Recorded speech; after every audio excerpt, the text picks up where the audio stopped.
Howdy folks, and welcome back to Mingles with Jingles, episode, I think we're up to 10 now. My, how time flies. I'm going to crack on straight away with the first question, and it's all about Xbox version of World of Tanks. I'm crediting this question to Monster555NP, but there must be 60 people have asked me my opinion on this subject. I have to admit, my initial reaction on hearing the news was, oh God, no, please don't make me play World of Tanks with joypad users. No, it's bad enough when people have access to mice and keyboards. Don't let the console crowd in as well. But don't panic, it's two completely different servers. Xbox users will play on their servers, we'll carry on playing on our servers. But there's a couple of things that I did take issue with when I was watching this reveal trailer. And that's to do with the animations and pyrotechnics on this version of the game. There's a bit coming up that made me think, whoa, wait a minute. And here it comes. Now, I've paused it here. Now, you're going to see a very, very slowed down version. Watch these two tanks fire at each other. Look at the pretty explosion. See the shockwave? Shockwave. Now, I've paused it again. Have a look just in front of the tank that's exploded. You'll see a white dot. Watch that. Do you see that? That flew off to the side and generated its own shockwave. That was a secondary explosion. Can we have features like that in our version of the game, please? Now, you might be thinking, yeah, but that's just a prettied up intro. It's pre-rendered. It's not representative of the way the final game's going to look. Well, maybe not. A lot of the time they do these videos with the UI turned off. I used to do it for my Mingles with Jingles videos, just to make the game look, as pretty as possible as a backdrop for the video. So, well, what's the game actually going to look like with the UI turned on? That's what this screenshot's all about. And that's what the game's going to look like when you're playing. There's the UI, and look, see that building? It's taken a hit, and it's on fire. Now, I don't own a console, never have. Unless you count the Atari VCS in 1976. But, I mean, come on. If they can do this for an Xbox 360, I'm damn sure they can do it for a PC. Burning buildings, shockwaves, secondary explosions. There you go again. I'm not going to say I demand my money back, because, it's a free-to-play game, but if they can do this for the 360, they can do it for the PC, surely. Next question comes from Lachlan Roberts. Do you ever see people in the comments trying to make an argument on your behalf but get your opinion completely wrong? If so, were there any that are noteworthy? I like this one. I think this is a really good question. Yes, occasionally it has happened that people have been speaking for me because somebody's asked a question and I haven't personally replied to the comment. And they have gotten my opinion wrong. But it doesn't happen nearly as often as I would have expected it to. I think you lot know me pretty well by now. Most of you, certainly those that have been subscribed to the channel for a couple of months or longer, are usually pretty spot on when it comes to predicting what I would say on a subject. There have been very, very few... I suppose that's a really good thing, actually. You all know me so well. I mean, there have been a couple of occasions, but nothing really noteworthy. I think the last one was, it might have been on my E75 Fearless video, where somebody had asked my opinion of gold ammunition. And somebody had said, Jingles doesn't use gold ammo. He said he doesn't like it, and so on and so on. Well, I don't like gold ammo, that's certainly true. I wish that there wasn't any in the game at all, for gold or for credits. I would be happier if gold ammo didn't exist, but I'd be happier if artillery didn't exist as well, but it does, so you've got to learn to live with it and adapt with it and learn to overcome it, and the same applies for gold ammo. There are a couple of tanks that I do carry a small stock, and when I say a small stock I mean like 5 or 6 shots of gold ammo with, and we're talking about tanks that are notorious for having poor penetration. Usually the tier 8 premiums like the Super Pershing or the IS-6. The Comet, I have about 20 rounds of gold ammo and I have about 46 rounds of standard armor penetration ammo on the Comet.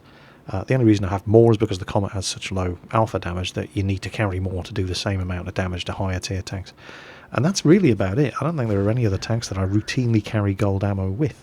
I make do, as nature intended with just about every other tank I have. I'm sure I'm forgetting one or two. Generally, as a rule, I don't use gold ammunition. I don't like the stuff.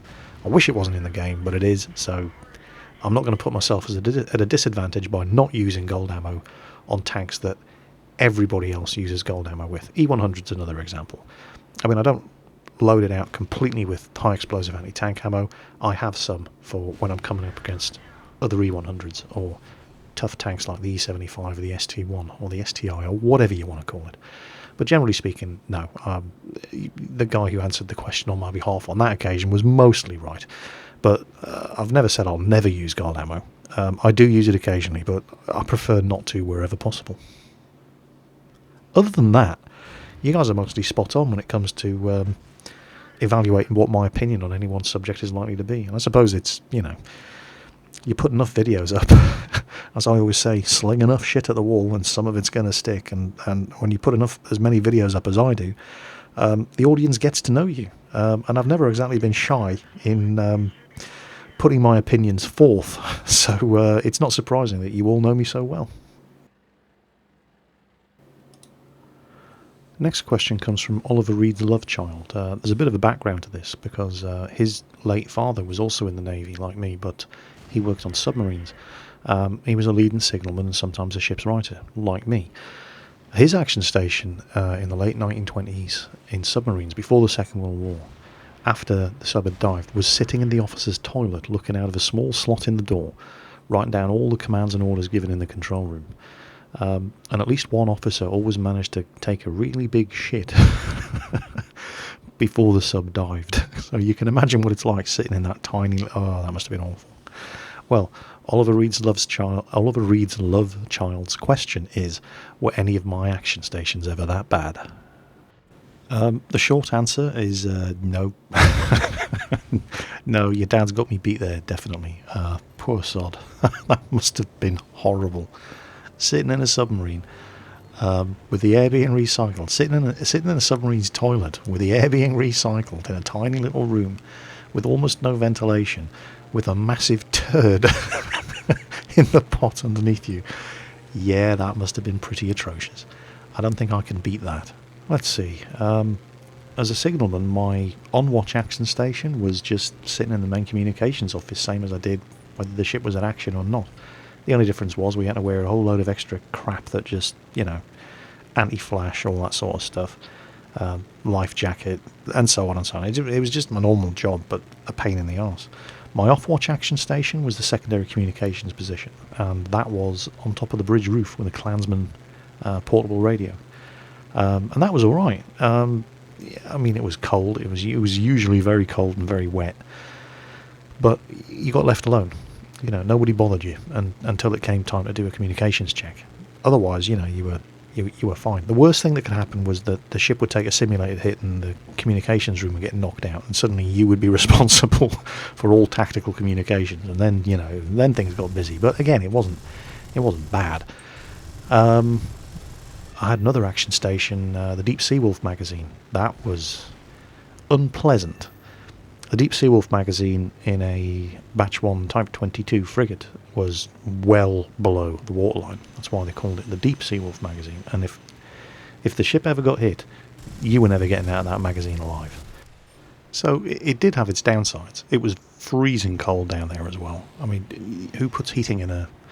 You don't really want heating systems in a missile magazine.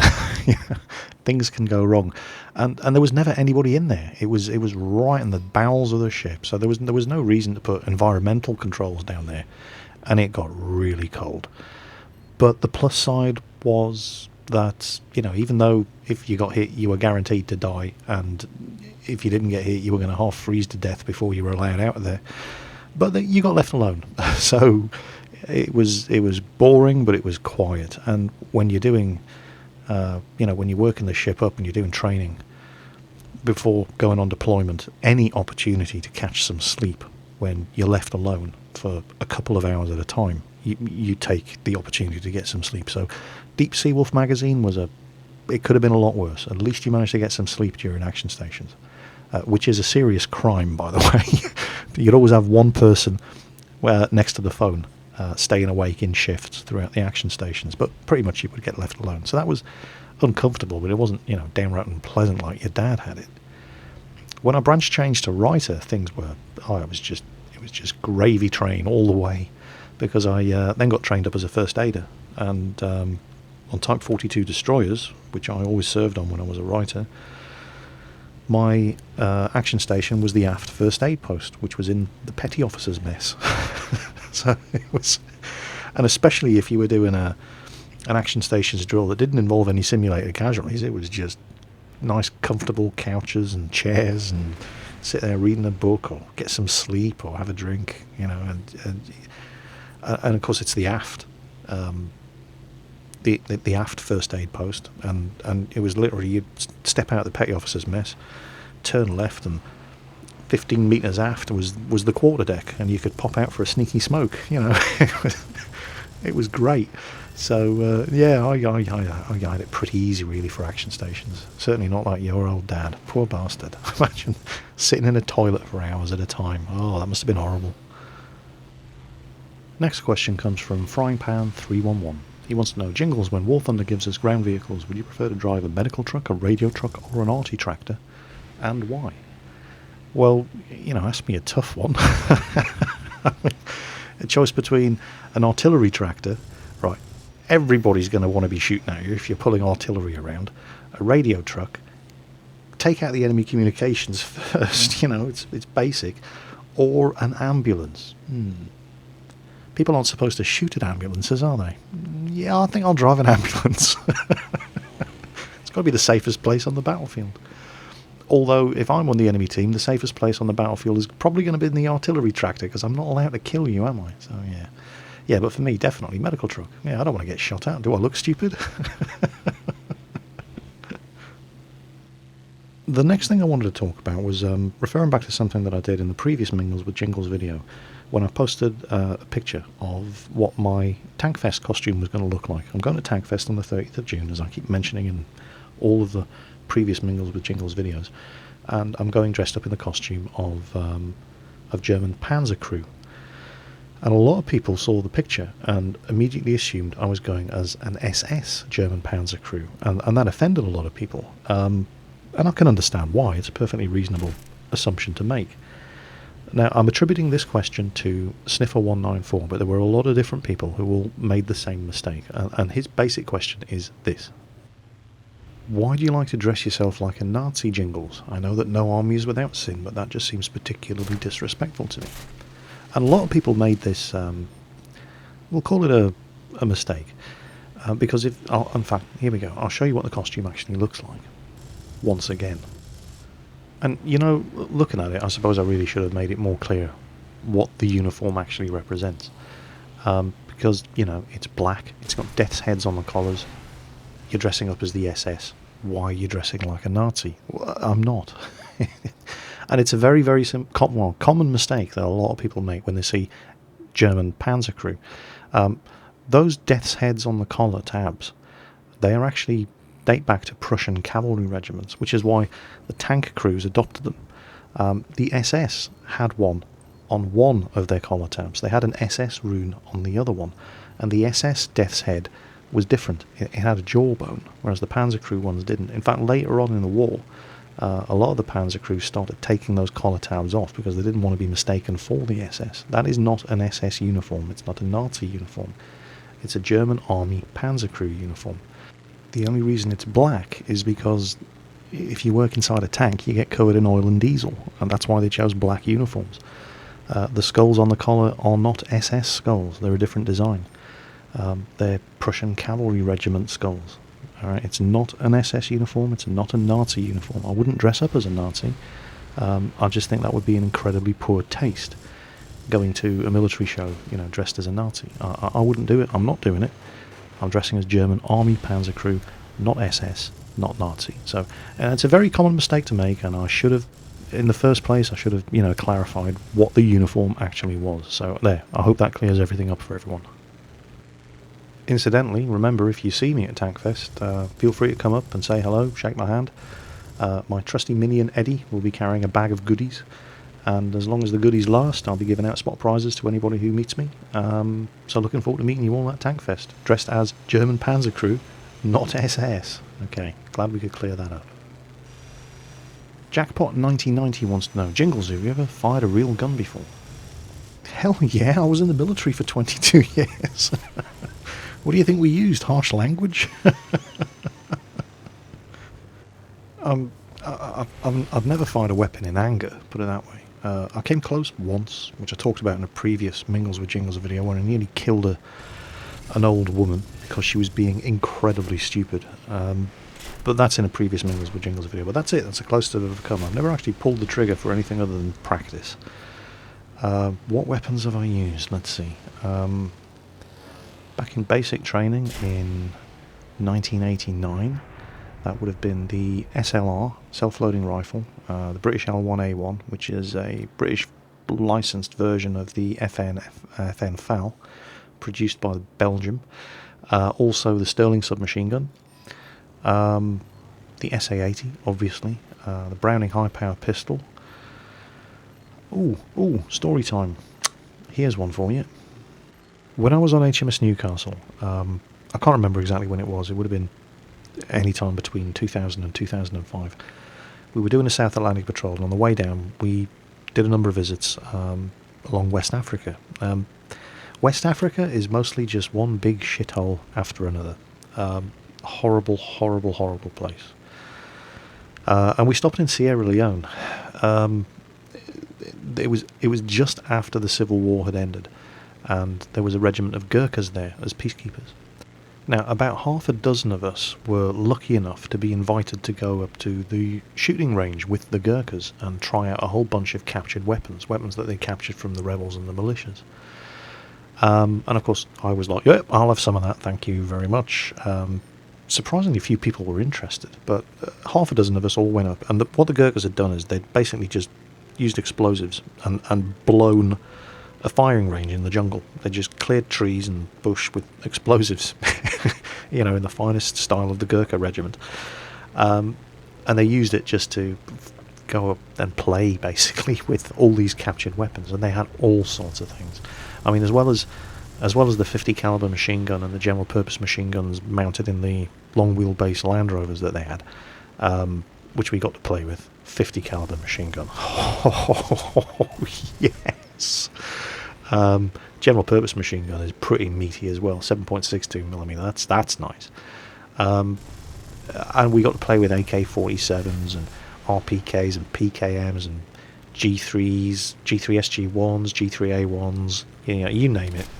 They were all there. But the guy supervising the firing range was the company sniper.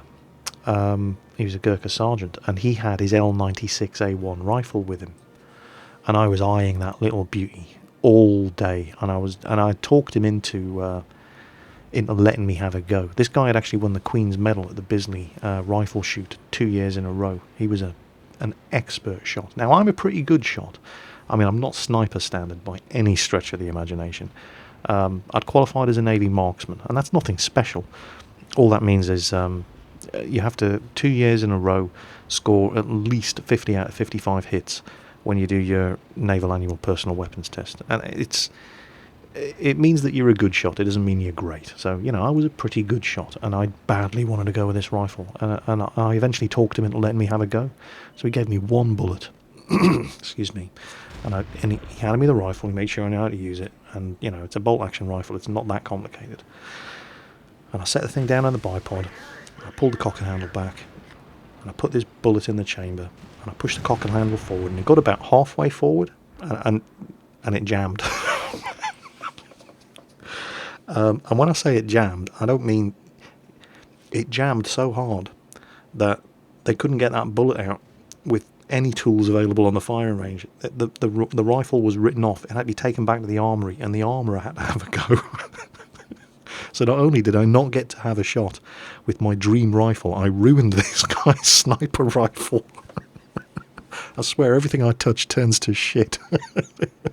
So yeah, I was about as popular as a turd in a punch bowl with with that particular Gurkha sniper, but he saw the funny side, and I tell you what, he cooked a mean curry. If you ever get the opportunity, and I know most of you never will, but so it's easy for me to say this, but the Gurkhas cook the best curries on the planet.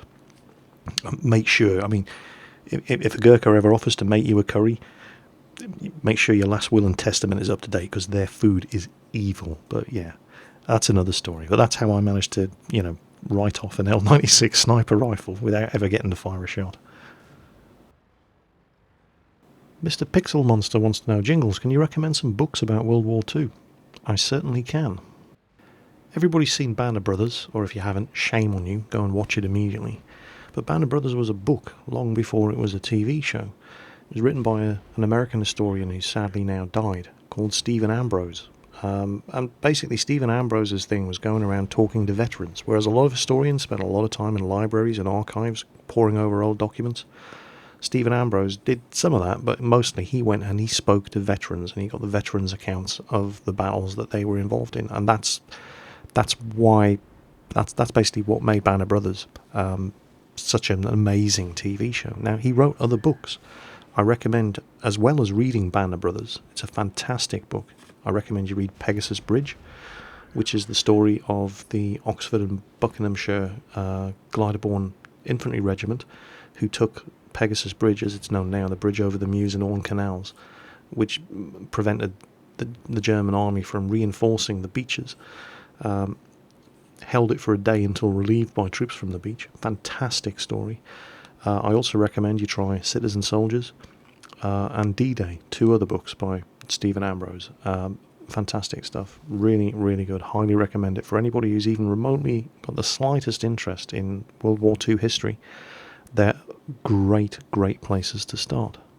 If reading those whets your appetite for more military history and you want to start reading something perhaps a little bit more meaty than Stephen Ambrose's stuff, I recommend The Fall of Berlin and Stalingrad, both by Anthony Beevor. Another good one is Europe at War by Norman Davies. These guys are all professional historians, very well respected. They've lectured in military history at the Royal Military College at Sandhurst. They know their stuff. They're highly respected historians. And it's good to see people asking questions about books. It's nice to know that the you young kids are still reading books. It's good to see. Right, we're approaching the end of the video, so I suppose it's time for me to hand out some of the bonus codes that you guys have sent in. Here are the names of all the guys who, since the last Mingles with Jingles, have contributed their invitation codes to various games, mostly World of Tanks, but other games as well. Now, remember that unless specifically mentioned, the codes that are popping up on screen are invitation codes. So you can't already have an existing account for the game mentioned. So whether that be World of Tanks, Hawken, PlanetSide 2, whatever. These are for new players unless I specifically tell you otherwise. So here are the first set of codes. Now, typically what you get with a World of Tanks invitation code is some gold, a couple of days, anything from 3 days to a week's worth of premium time. I can tell you that at least one of these bonus codes also includes a Tetrarch Tier 3 Premium Light Tank. So, best of luck. But remember, these are invitation codes. If you're an existing World of Tanks player, they're completely useless to you. Next up, we have a few invitation codes for games that aren't World of Tanks, as well as some details that were sent in on websites that you can check for invitation codes for games like World of Tanks, PlanetSide 2, Hawken, etc., etc., etc. Particularly, take note of the Alienware site. They've got a special offer going on at the moment, but it only lasts until the end of June, so take advantage of that one while you can as well. And finally, popping up on screen right now, and this is only for the North American server, this is a bonus code for World of Tanks. I don't know what it gives you, but existing players can use this. So, early bird catches the worm and all that. It can only be used once. The first person to input this into their player account details on the North American World of Tanks server gets some freebies. No idea what it is. If you win the prize, you're the first one to use the code.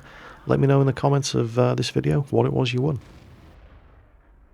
Well, that's it for this week's Mingles with Jingles. Good luck to everybody with the invite codes, and particularly you guys on the North American server. Good luck being the first one to get that bonus code input into your player details on the North American World of Tanks website. As always, if you have any questions that you'd like me to answer in next week's Mingles with Jingles, questions in the comments below this video. I can't possibly answer every single question that gets asked. There's usually over 1,000 comments to each one of these videos. However, I do make an effort to try to choose not necessarily the question that gets voted up the most, but I try to choose the question that I can give the most entertaining and or informative answer to. So, hope to see you next week for Mingles with Jingles, same time, same place. As always, take care on that battlefield, watch your six, and I'll catch you next time.